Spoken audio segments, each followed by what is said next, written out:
आज के आपके करंट अफेयर्स 26 अक्टूबर 2021 के सबसे पहला करंट अफेयर एक डैम के बारे, मुल्ला पेरियार डैम। ये जो डैम है ये पड़ता है आपके केरला में पेरियार रिवर के ऊपर। ठीक है, ये क्यों इंपॉर्टेंट है? इस टाइम आपके केरला में फ्लड्स आए हुए हैं। ठीक है, काफी सारे डिस्ट्रिक्ट फ्लड हो गए। उसका एक कारण है क्योंकि ये डैम के गेट्स ना बहुत टाइम तक ओपन रखे गए, तो डैम के अंदर पानी नहीं इकट्ठा किया। तो सरकार, अब देखो डैम जब लगातार खुला रहेगा तो पानी लगातार फ्लो करता रहेगा। पानी जब लगातार फ्लो कर रहा है तो ऑब्वियसली वो डिजास्टर तो कॉज करेगा ही करेगा। ठीक है, तो अब यहां पे भी जो आपका पेरियार डैम है, तो यही आपका करंट अफेयर था कि आपके सुप्रीम कोर्ट ने केरला गवर्नमेंट से पूछा है कि आप इसकी मैक्सिमम हाइट कहां तक भरना चाहते हो। आपका अभी तक यही स्पेसिफाइड नहीं है, तो वो डिफाइन करो। देखो होता क्या है, डैम्स में ना मैक्सिमम वाटर लेवल फिक्स करना बहुत इंपॉर्टेंट होता है, क्योंकि अगर कोई डैम की हाइट है, ऐसा नहीं होता कि डैम बिल्कुल टॉप तक फिल कर दें। डैम की एक स्पेसिफाइड हाइट होती है कि इसके ऊपर हम नहीं फिल करेंगे। इसका कारण क्या है कि जितना वाटर कहीं पे इकट्ठा हो रहा है उस वाटर का वेट भी तो है, और अगर तुम उसे फ्लोइंग डायरेक्शन में रोक रहे हो तो वो सारा वेट इस वॉल के ऊपर आ रहा है। तो अगर ये ज्यादा हो गया तो पूरी की पूरी वॉल टूट सकती है। तो इस कारण एक मैक्सिमम लेवल हमेशा फिक्स करना जरूरी होता है कि कहां तक आपका डैम भरा जाएगा। इसके बियॉन्ड जब कई बार ज्यादा रेंज होती है ना, फिर इसके बियॉन्ड भी कई बार भरने लग जाता है। इसी कारण फिर लगातार गेट्स ओपन करने पड़ते हैं। पर केरला गवर्नमेंट ने अभी तक यही नहीं फिक्स किया कि इस मुल्ला पेरियार डैम की मैक्सिमम हाइट क्या होगी, तो कहां तक वो अपना डैम बंद रख पाएंगे। अगर ज्यादा रेन हो रही है, पानी की कमी तो है नहीं वैसे ही, ठीक है, तो डैम जितना स्टोर कर सके, ये पॉलिसी होती है कि उस टाइम पे जितना आप पानी गैदर कर सकते हो पहले ही गैदर करके रख लो, ताकि जब हमारे यहाँ पे नॉन मॉनसूनल सीजन भी हो हमारे डैम्स ऑलरेडी भरे पड़े। ठीक है, तो अभी तक इन्होंने मैक्सिमम लेवल ये फिक्स नहीं किया है। क्लियर है?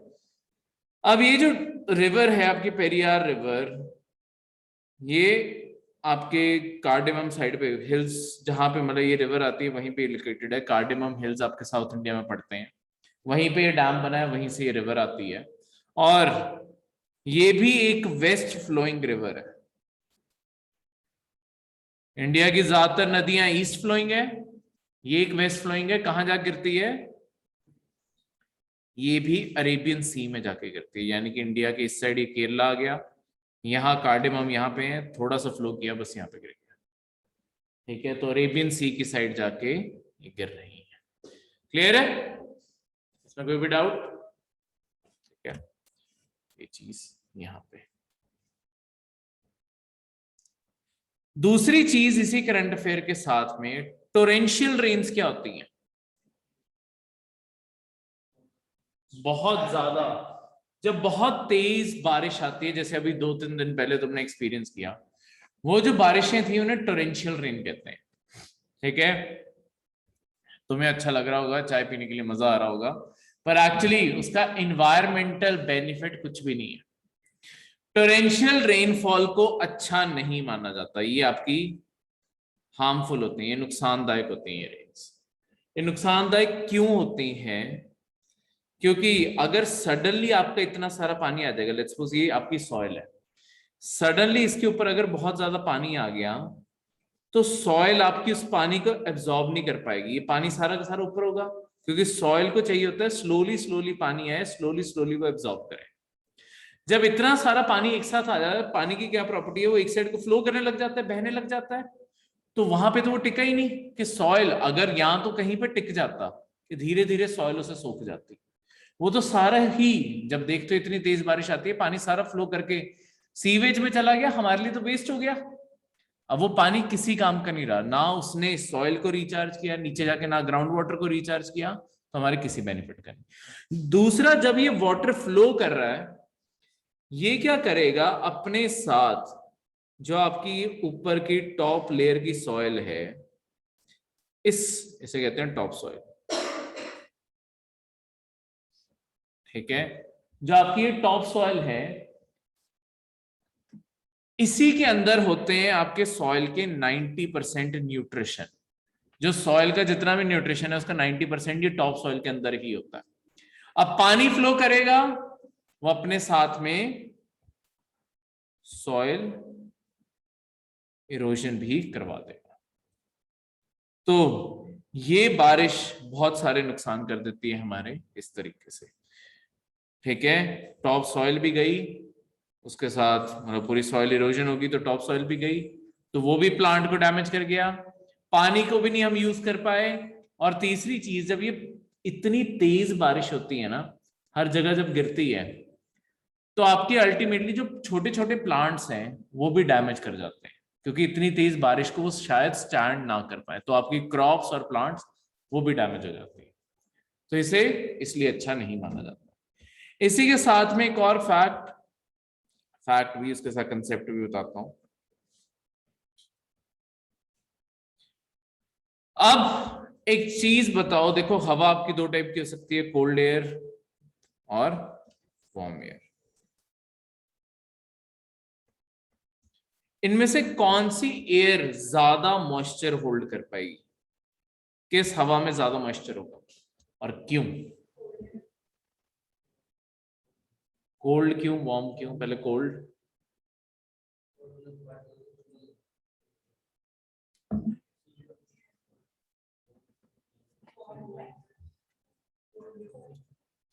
तो वार्म लाइटर है, तो वार्म में मॉइस्चर ज्यादा होगा या कोल्ड में? बादल ऊपर बनते हैं नीचे बनते हैं, गर्म हवा ऊपर जाती है।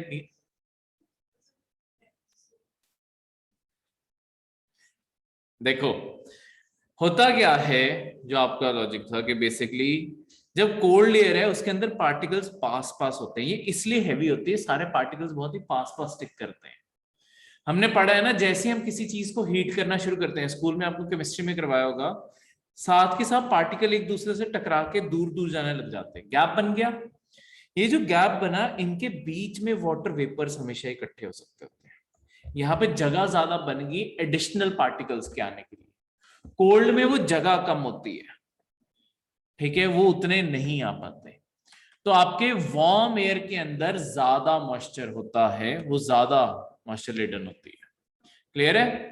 इसी से दूसरी चीज भी बता दूं, आपकी सबसे, हाँ चलो वो किसी और दिन करवाऊंगा, ड्राई और वेट का कंसेप्ट साथ में, कौन हैवी है कौन लाइट है, वो किसी और दिन। पर एक ये चीज याद रखना कि एक साइकिल बचपन में पढ़ा है कि ठंडी हवा नीचे को आती है, गर्म हवा ऊपर को जाती है। अगर बादल ऊपर बन रहे हैं और गर्म हवा ऊपर को जा रही है, तो मॉइस्चर वही लेके जा रही होगी, और तो कोई लेके जा ही नहीं सकता, ठीक है, क्योंकि वही तो जा रही है एक इकलौती। तो इस तरीके से क्लियर है? अब इसके बाद अगला जो आपका करंट अफेयर है वो एक एक्ट बारे है, protection of children from sexual offences act, short में पॉक्सो। ये जो आपका पॉक्सो एक्ट है, ये स्पेसिफिकली बनाया गया है चाइल्ड सेक्सुअल हरासमेंट के अगेंस्ट। देखो एडल्ट्स के लिए भी एग्जिस्ट करते हैं। पहली बात तो चाइल्ड में हमने क्या देखा, जो 18 लेस हैं, कई बार एक बच्चे को स्टार्टिंग में अवेयरनेस ही नहीं होती कि उसके साथ कोई सेक्सुअल हरासमेंट हो रही है, ठीक है। कहीं जाके वो अपने पेरेंट्स को बताए तो पहले ही उस बच्चे के मन में तो पहले से ही एक ट्रॉमा सेट होगा ना, जो जो भी उसके साथ हुआ है। अब अगर उसे कोर्ट भेजेंगे, पूरा प्रॉपर जुडिशरी का प्रोसेस फॉलो करवाएंगे, उसका तो ट्रॉमा और ज्यादा बढ़ जाएगा, क्योंकि हमारी जुडिशरी कौन सा लाइट है, बार बार अपने सेम एक्सपीरियंसेस बताना, सब कुछ बताना। इसी कारण ये जो एक्ट है ना, ये स्पेशल नीड्स के लिए बनाया गया है, ये एक जेंडर न्यूट्रल एक्ट है। क्योंकि हमने क्या पाया है कि देखो जो बच्चे हैं ना, उसके अंदर सेक्सुअल हरासमेंट सिर्फ फीमेल ओरिएंटेड नहीं है, मेल ओरिएंटेड भी है। मेल फीमेल दोनों की सेक्सुअल हरासमेंट होती है बच्चों में, दोनों जेंडर्स की। इसी कारण इस एक्ट को जेंडर न्यूट्रल बनाया गया है कि कोई भी बच्चा जो 18 साल से कम उम्र का है, उन सबको इसके अंडर कवर किया गया। इसके अंदर हर चीज रिलैक्स की गई है, जैसे कि लेट्स सपोज उन्हें कोर्ट हियरिंग, फॉर्मल हियरिंग में अगर बच्चा नहीं भी आ सकता, उसे एक काउंसलर या उसके पेरेंट्स या कोई भी गार्डियन के साथ बिठाया जाता है वीडियो कॉन्फ्रेंसिंग में, वो उसे जो भी बताता है ना, अपने काउंसलर या जिन्हें भी, वो एज अ कोर्ट में परमिसिबल माना जाता है कि हाँ बच्चे की गवाही यही है, ठीक है, चाहे क्योंकि जी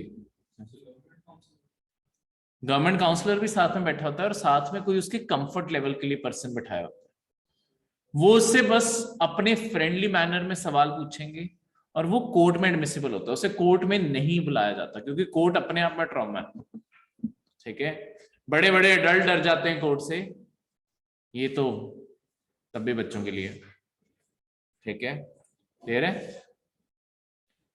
थर्ड आपका करंट अफेयर है कार्बन सिंक के बारे में।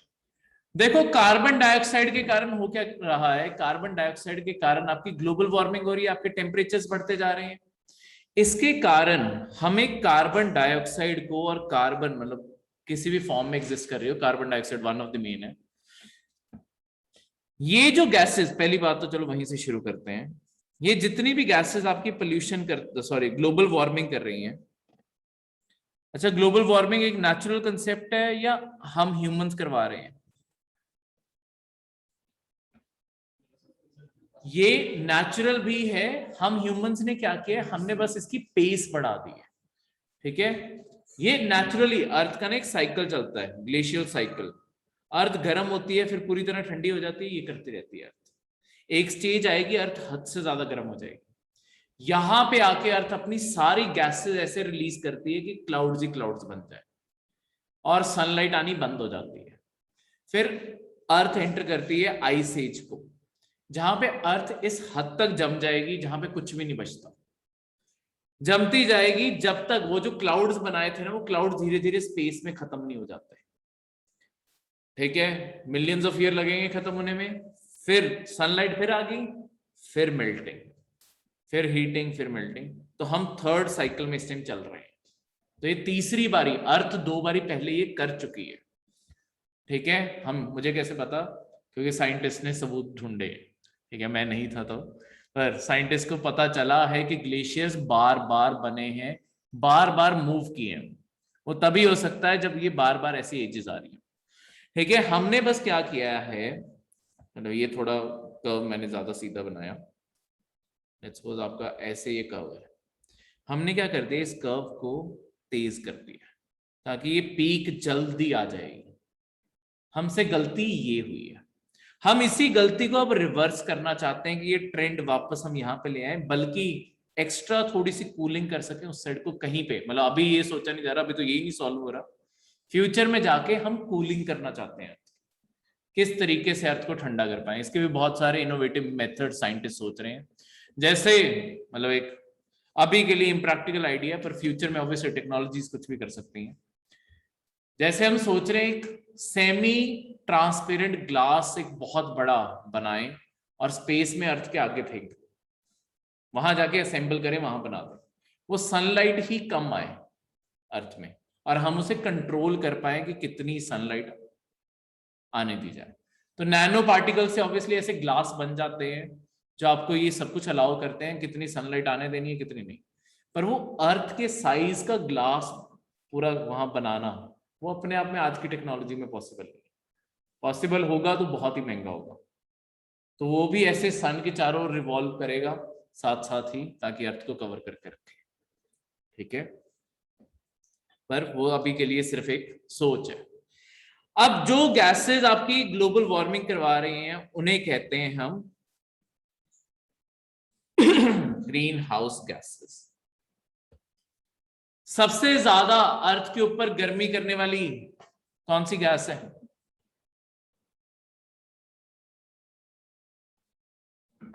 एक बहुत ही मासूम सी गैस है जिसे तुम आम दिनों में कोई खतरा ही नहीं समझते, वो है वाटर वेपर्स। सबसे ज्यादा अर्थ के एटमॉस्फेयर में कोई चीज गर्मी होल्ड करती है ना, वो वाटर वेपर्स करते हैं, ठीक है। इसका क्लियर एग्जांपल है, जिस दिन ह्यूमिड डे होता है, जिस दिन हम कहते हैं आज ह्यूमिडिटी बहुत है, उस दिन गर्मी तुम्हें बहुत लग रही होगी, ठीक है, क्योंकि आसपास वाटर की प्रेजेंस के कारण वो सारी हीटेड एयर होगी सारी की सारी, ठीक है। तो H2O, पर H2O को हम green house gas as a potential नहीं लेते, इसमें सबसे ज्यादा हीटेड यही है, पर इसे पोटेंशियल नहीं लेते क्योंकि पोटेंशियल के लिए क्या चाहिए, एनवायरनमेंट में आगे जाके पढ़ेंगे। पोटेंशियल में आपके कितने लंबे टाइम तक ये एटमॉस्फेयर में एग्जिस्ट करेगी ना, वो इसका थ्रेट होता है।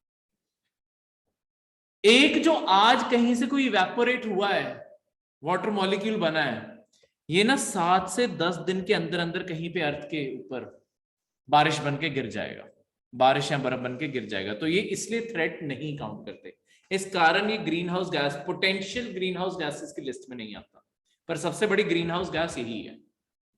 पोटेंशियल जैसे आपके कार्बन डाइऑक्साइड क्यों थ्रेट है, आज जब हम कोई भी कहीं से भी हम फॉसिल फ्यूल यूज कर रहे हैं, लेट्स सपोज हम कार या कुछ भी यूज कर रहे हैं, 2 व्हीलर कार कुछ भी यूज कर रहे हैं, जो उससे पोल्यूशन से, लेट्स सपोज आज आपकी कार से एक CO2 का एटम निकला, वो तब भी जिंदा रहेगा जब तुम मर भी जाओगे।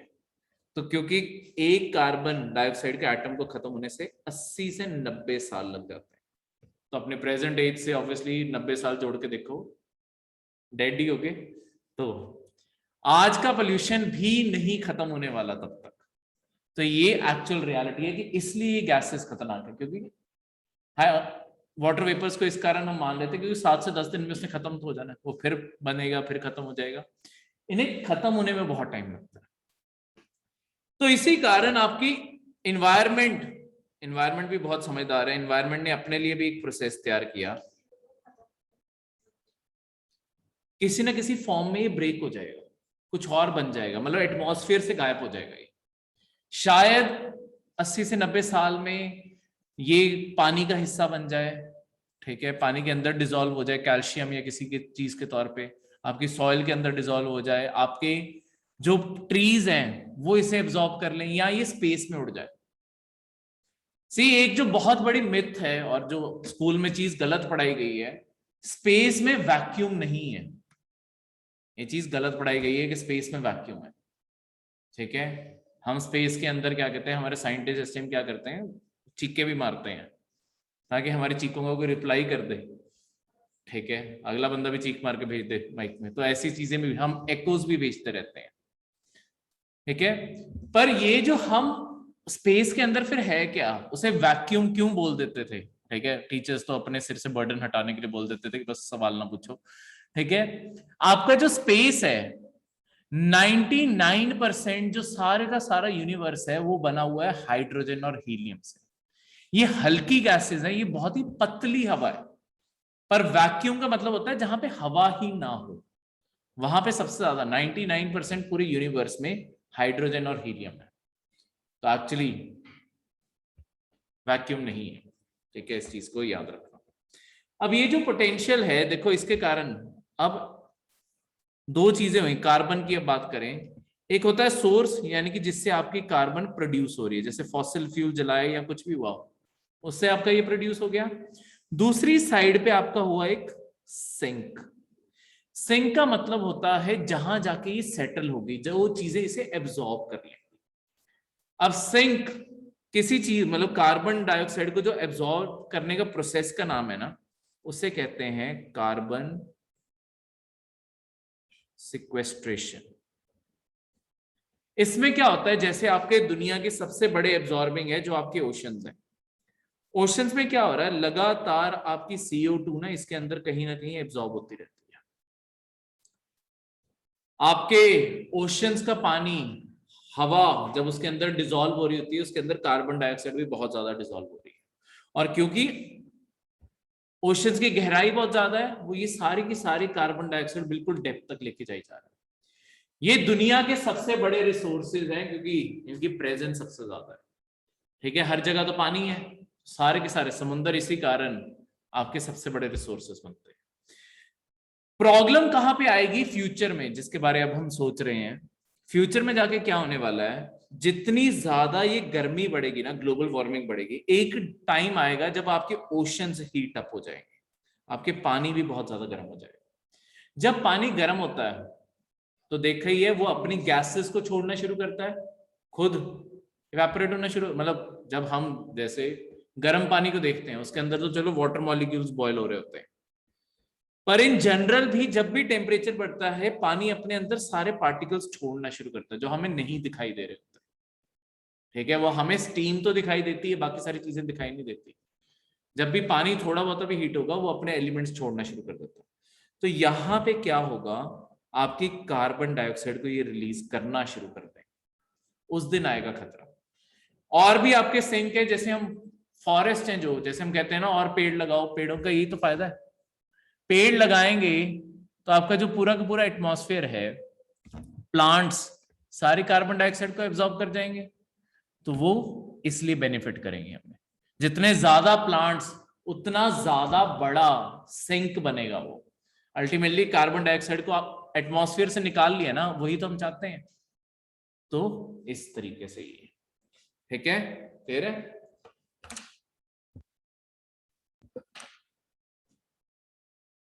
ठीक है, तो ये प्रोसेस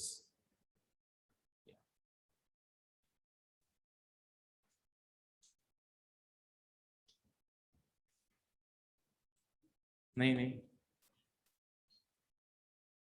अमृत मैम ने, हाँ वही है अभी तो।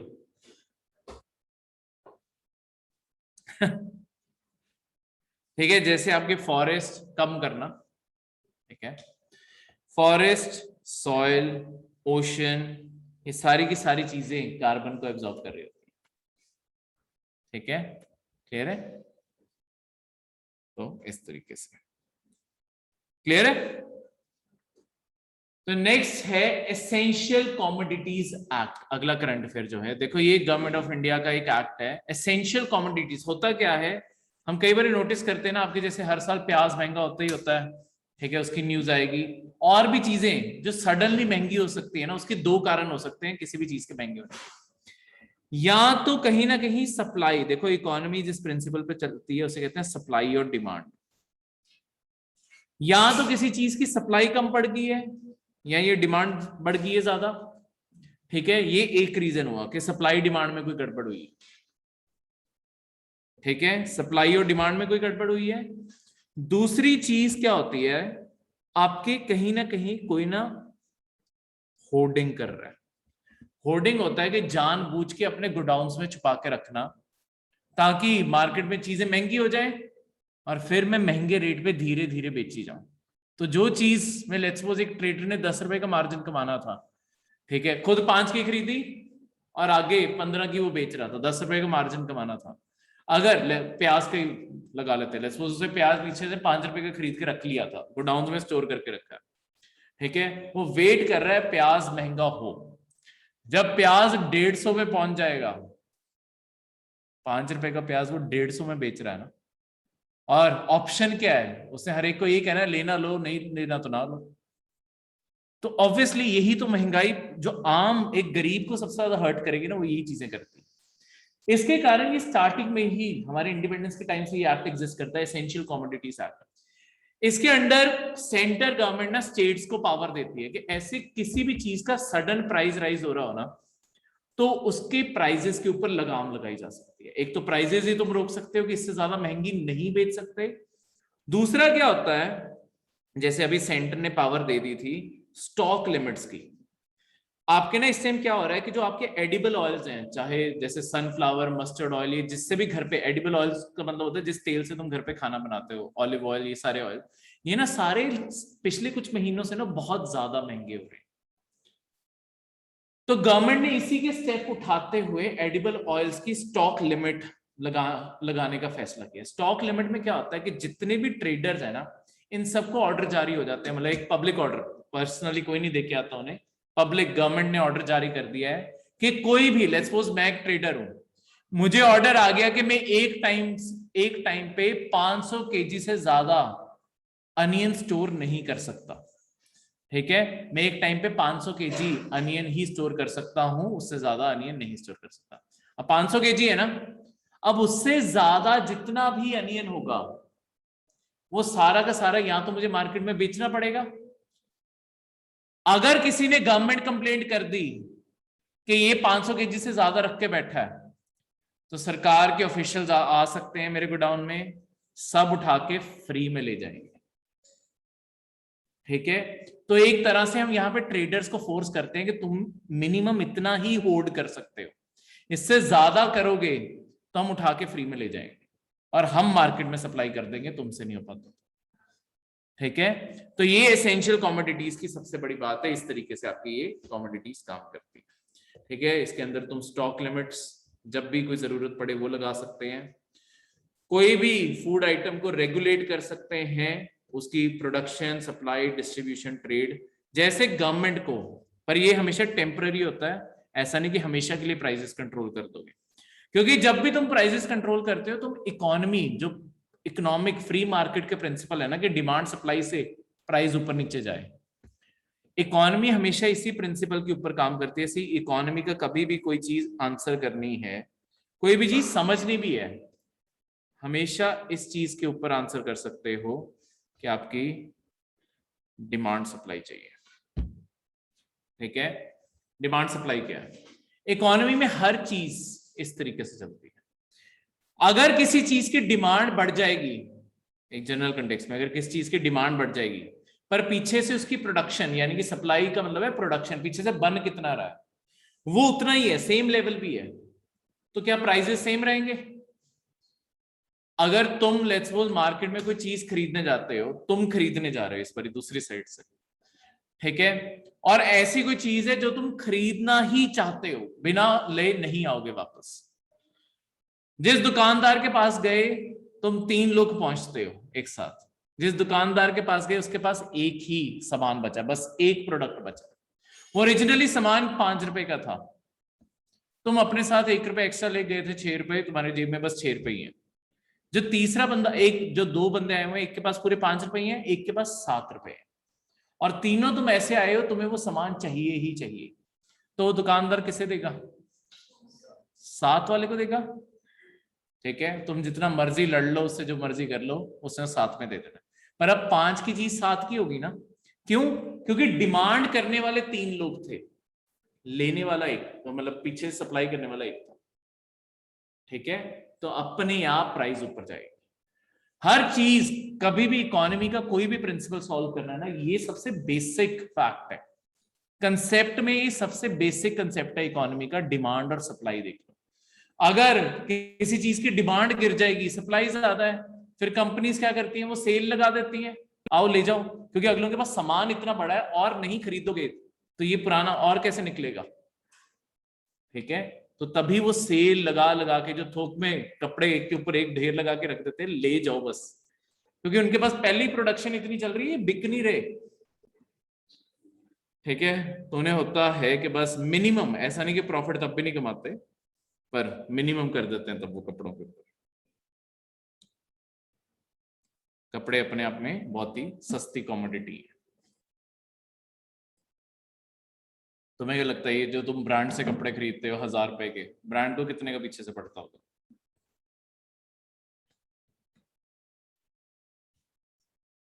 अगर कोई चीज 1000 की खरीद रहे हो किसी ब्रांड से, लेट्स सपोज एक टी शर्ट लेके आए हो 1000 की, तुम्हें क्या लगता है कि ब्रांड को पीछे कितने का पड़ता होगा? मैक्सिमम 200 का, इससे महंगी चीजें नहीं होती। जो हम ये जीन्स खरीदते हैं, जीन्स जो 3-3, 4-4 हजार शुरू होती हैं, ब्रांड्स को एक जीन 600 से 800 की पड़ती है, वो प्रॉफिट मार्जिन पे वो काम करते हैं। तो सेल भी लगा दो, 50% भी कर दो, अगलों का कोई नुकसान नहीं है। ठीक है, तभी तो 50-50% भी ऑफ दे देते हैं अगलों को, तब भी कोई लॉस नहीं है, क्योंकि पहले इतना ज्यादा रखा है। ठीक है,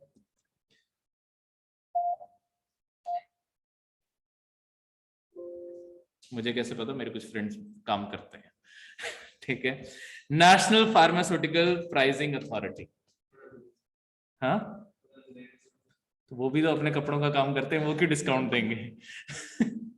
पर मुझे तो पता है ना कि अगलों को कितने का। नेशनल फार्मास्यूटिकल प्राइसिंग अथॉरिटी, देखो इंडिया के अंदर अब अगली चीज क्या है कि लेट्स सपोज कोई भी मेडिकल चीज बहुत ही महंगी हुई है, जिसकी आपकी पब्लिक एसेंशियल है पब्लिक के लिए। लेट्स सपोज आपकी, जैसे एक ना थोड़ा टाइम पहले प्राइस गिराया था 2 साल पहले आपके स्टंट पता है क्या होता है? हाँ, कईयों के जिनके हार्ट आर्टरीज में ब्लॉकेज होती है ना, उन्हें एक स्टंट डाल देते हैं उसके अंदर के उनकी आर्टरी खुली रहे, ठीक है, जहां पे ब्लॉकेज होती है वहां पे स्टंट डाल देते हैं ताकि आर्टरीज खुली रहे और हार्ट प्रॉपरली फंक्शन कर पाए। ये स्टंट ना पहले बहुत महंगे होते थे, ठीक है, और खासकर अगर तुमने किसी कंपनी का डलवाना है, वही डॉक्टर के पास जाओगे, दो ऑप्शन देगा, सर देसी डालना है या ब्रांडेड डालना है, तो ब्रांडेड बहुत ही महंगे होते थे, ठीक है, तो ऑब्वियसली वो भी ऐसे ही देते हैं, किसी भी डॉक्टर के पास जाओगे वो ये कि ये देसी है, ठीक है, इसकी कोई गारंटी नहीं, ये ब्रांडेड है, इसकी गारंटी है। तो यहां पे क्या है, जब वो स्टंट था, अब आम एक गरीब इंसान तो कैसे डलवाएगा, हार्ट प्रॉब्लम तो उसे भी आ सकती है। तो गवर्नमेंट ऑफ इंडिया ने क्या किया, ये जो आपकी नेशनल फार्मास्यूटिकल प्राइसिंग अथॉरिटी है ना, ये किसी भी ड्रग या मेडिकल डिवाइस के प्राइजेस को रेगुलेट कर सकती है। इसे कोई भी मेडिसिन ऐसी फील होती है या कोई भी मेडिकल डिवाइस ऐसी फील होती है जिसकी पब्लिक को बहुत ज्यादा जरूरत है, जिसके मैक्सिमम एक सीलिंग प्राइस फिक्स कर देगी कि इससे ज्यादा महंगा नहीं बेच सकते। लेट्स सपोज कल वो जो कंपनी थी वो 1 लाख की चीज बेच रही थी, लोगों के लिए बहुत महंगी होगी, तो गवर्नमेंट फिक्स कर देगी ये देख के, ऐसा भी नहीं कि कंपनी लॉस खाने लग जाए, फिर तो वो भाग ही जाएगी, फिर तो स्टंट ही नहीं मिलेंगे इंडिया में, ठीक है, तो उन्हें जो फील होता है कि लेट्स सपोज इसे 25,000 से ज्यादा का नहीं बिकना चाहिए, तो अब इंडिया के अंदर वो चीज 25,000 से ज्यादा नहीं बिकेगी। इस तरीके से इसे कंट्रोल किया जाता है, इस तरीके से हम प्राइसेस को मैनेज कर देते हैं। क्लियर है? तो ऐसे कोई भी चीज हो सकती है। इसके अलावा मतलब ये जो चीज है, आपको और क्या क्वेश्चन आ सकता है, ये नेशनल फार्मास्यूटिकल प्राइसिंग अथॉरिटी किस मिनिस्ट्री के अंडर आती है? ये आपकी मिनिस्ट्री ऑफ केमिकल्स और फर्टिलाइजर के अंडर आती है। आपकी नहीं तो ज्यादातर जो ड्रग्स हैं, ड्रग्स की जो लिस्टिंग है इंडिया के अंदर, जो अप्रूवल है, एक ना अलग मिनिस्ट्री एग्जिस्ट करती है, ministry of health and family welfare. जो ये कोविड की वैक्सीन, अगर कोई मतलब कोई भी मेडिसिन अप्रूव करवानी है, कौन करता है?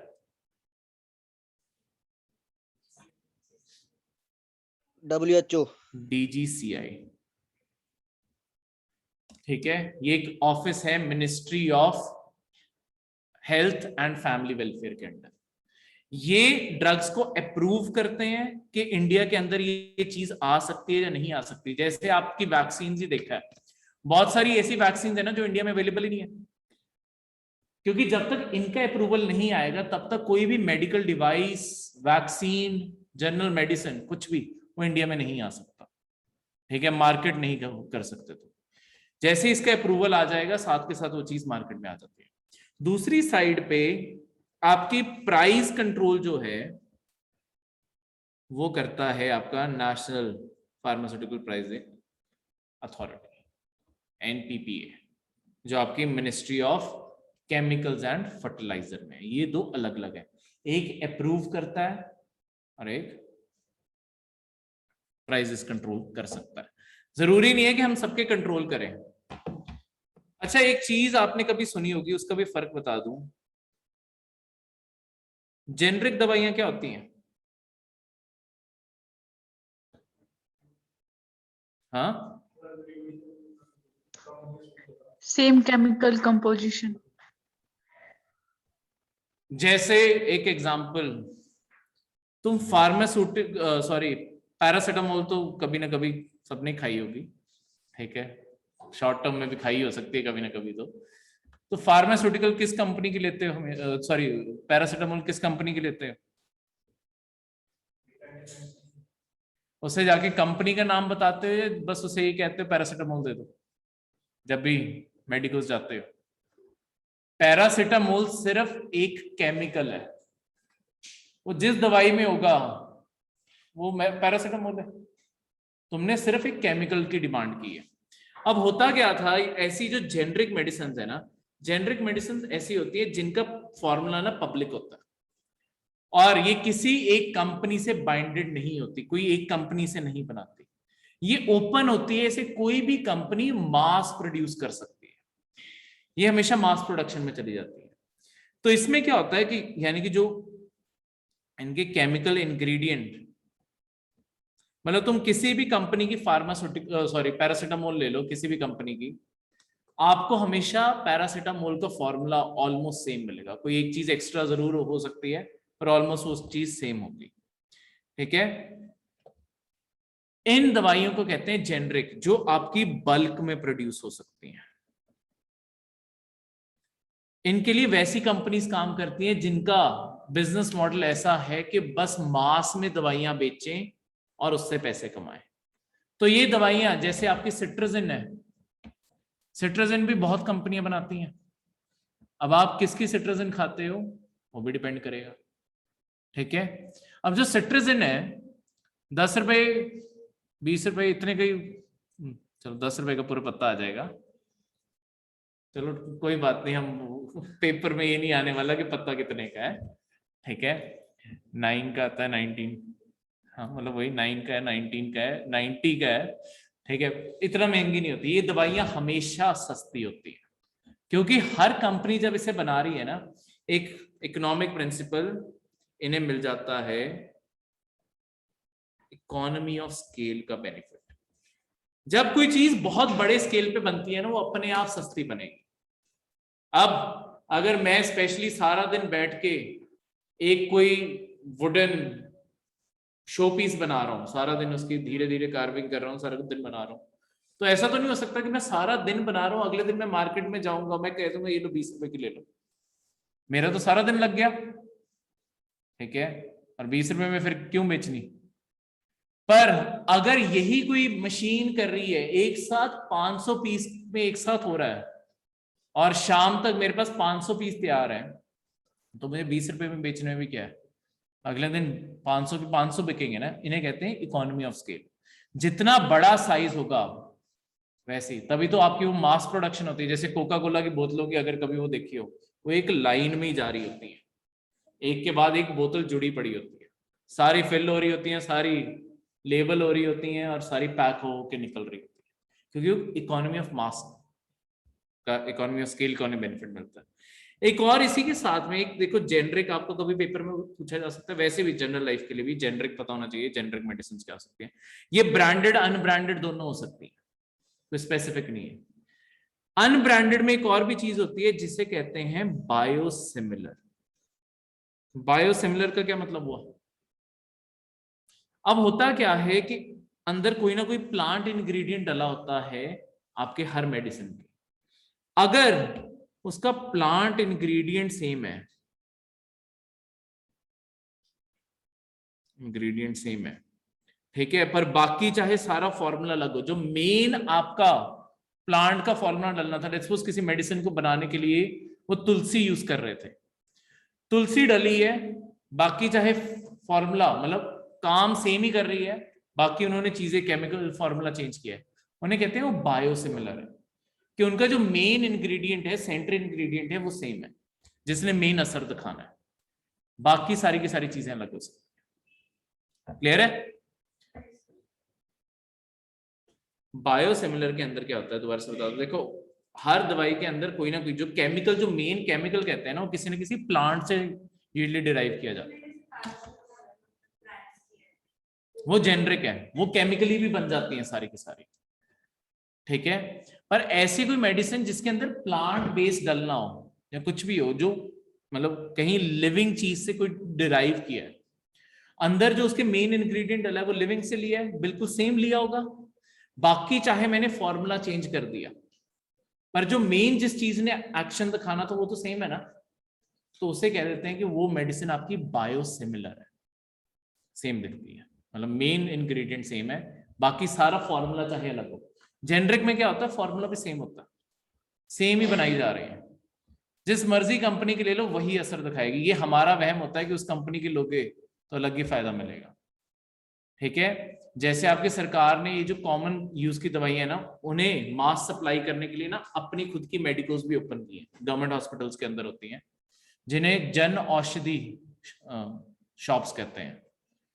जन औषधि में क्या है, जन औषधि का मतलब यही है, औषधि का मतलब, जन औषधि का मतलब जेनरिक ही होता है, जेनरिक स्टोर्स इंग्लिश में कह लोगे, सरकार उन्हें जन औषधि कहती है।